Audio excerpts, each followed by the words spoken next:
The recent War of the World turned out to be a major letdown. Loosely based on H.G. Wells' 1898 novel, it follows Will Radford, a U.S. government computer security analyst whose life is disrupted by an alien attack. The film drew heavy criticism for poor writing, receiving a 0% score on Rotten Tomatoes, and a widely memed scene where an Amazon deliverman becomes central to saving the characters. Critics calling it silly and shoddy and overly reliant on ice cubes staring at computer screens.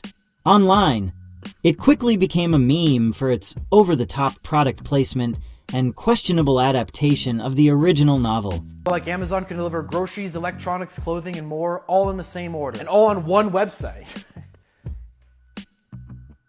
The reason why War of the Worlds performed poorly was thanks to its shoddy CGI effects, terrible acting, and a thinly written script with plot twists you see coming from 10 miles away, making it by far the worst movie of 2025. The economics of box office success is influenced by a range of factors, including production budgets, marketing and distribution strategies, and external factors.